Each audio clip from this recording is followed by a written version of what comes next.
Hello and welcome back to Tinker Talks Guns. This is not the video that I intended to present next. Things have been a little slowed down by the holidays, but that video has been sidelined by technical difficulties. The nice, expensive, collectible gun broke. The owner has repaired it, and I will be presenting a video about it soon. But in the meantime, we have this. This is a 2011 project of mine that I call the Slab for fairly obvious reasons. It is a slab-sided monolithic gun. And it is big. It is relatively heavy at 40 ounces. Has a 17+1 capacity. And it is not finished. This is a work in progress. You can see this finish is Oxbow blue. It's just there to protect things while I'm getting it all finally sorted out, which I think I have. So, before we get into the weeds on this bad boy, I'd like to thank my supporters on Patreon. This is very much a shoestring operation, and your contributions help more than you know. I'd also like to thank channel benefactors, those businesses and individuals that have been helpful in innumerable ways and instrumental in making this whole thing work. I'd like to shout out special thanks to Rain City Shooting Supply for providing material support for this video. So, I took this to the range before the holiday.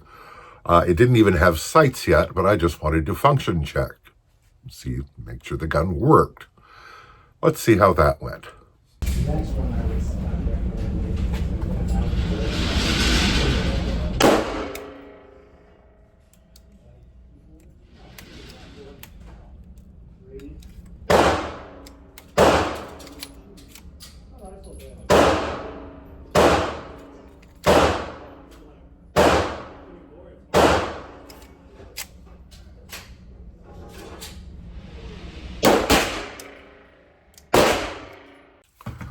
So as you can see, it didn't work.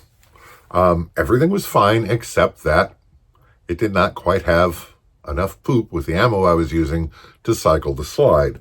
Now this was Fiocchi low-powered range ammo, but still it should have worked. The culprit was the EGW flat wire recoil spring, which was a full-length spring, and I think it was probably between 14 and 16 pounds, a little heavy for this weight of slide.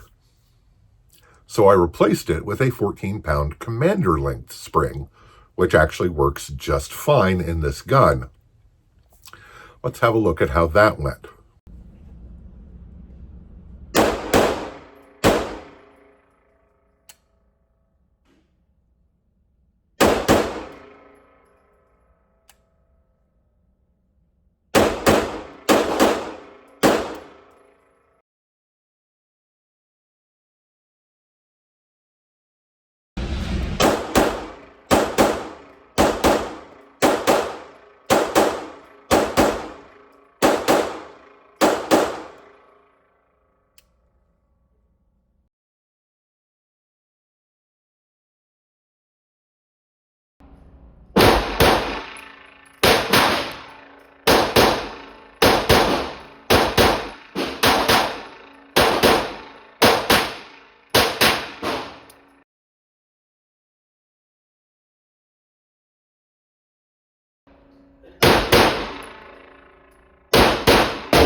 Am I happy?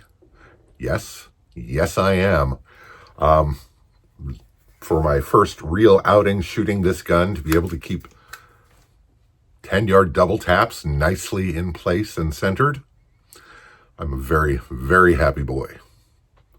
And it is kind of unreal to shoot. It feels magical almost. I mean, saying it shoots like a dream doesn't quite cover it. It shoots like a wet dream. I really, really like it. Let's take it to the tabletop and have a look at the details. So this is a full-size gun, being 8 3/4 inches long and near as damn it 6 inches tall. It is a double stack, of course. It's a 2011. This is a modified STI grip frame, one of the older ones, that I have retextured, and I have reshaped it across the back, as you can see, with these flat planes here and here that really allow it to snug right into the grip very, very nicely.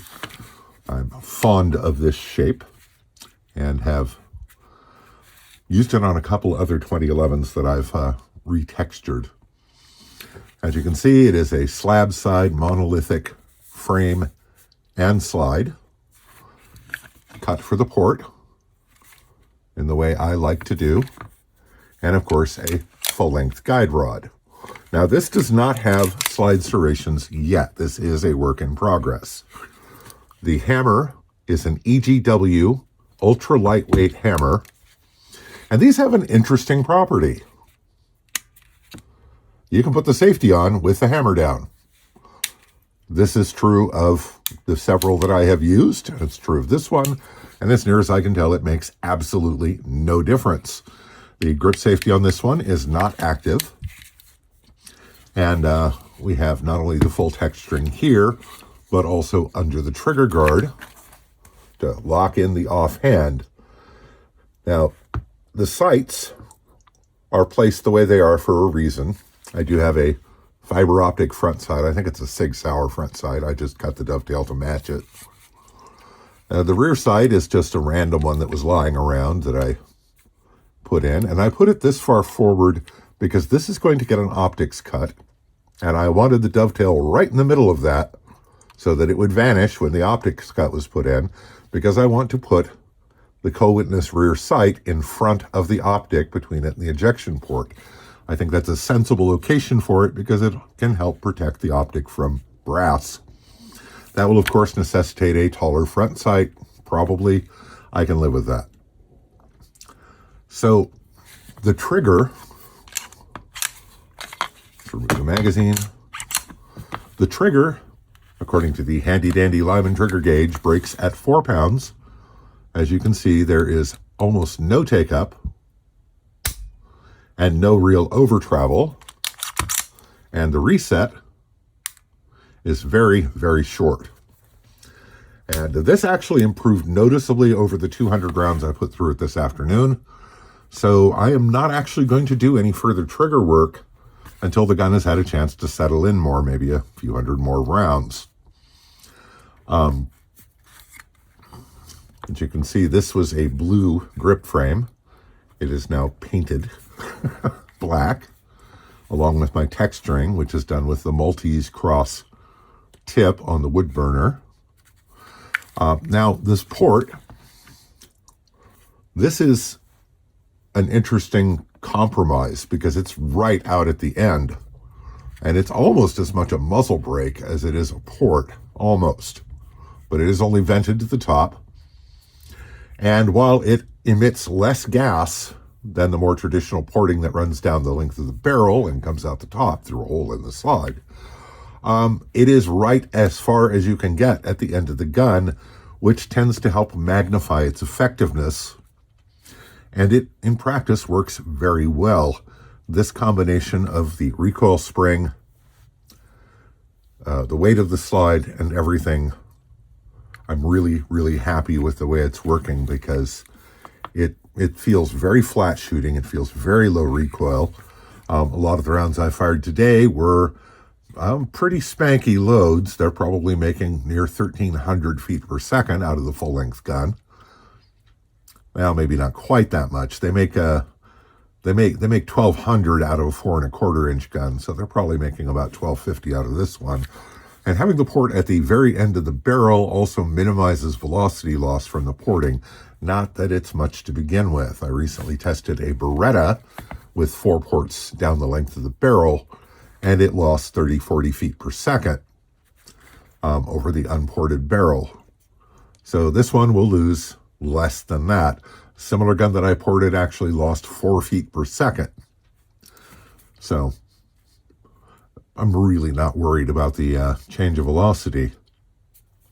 And it really is just, it feels very good in the hand. It feels very balanced, and it is just brilliant to shoot. I am really, really happy with how this gun is coming out. So I am over the moon with the way this gun shoots so far. Now, there were some minor niggles with reliability when I started out, but by the end of 200 rounds, they seem to have ironed themselves out quite nicely. The only real malfunctions were it had early on a couple failures to go fully into battery. But again, that seems to have sorted itself out. There is a lot still to do. I still need to put serrations on the slide, and I need to match up the back of the frame here so it's, all nice and slick and, smooth. And, of course, put a permanent finish on it. I am undecided whether to go with rust blue or gun coat. I'm leaning towards rust blue because I'm not entirely happy with the durability of gun coat. So, there you have it, the slab. My latest 2011 project. It's going very well, and you will see it again when it's completed. So,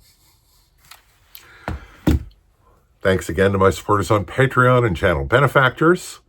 Happy holidays. I hope this finds you well. Stay safe, take care, and I'll talk to you again real soon.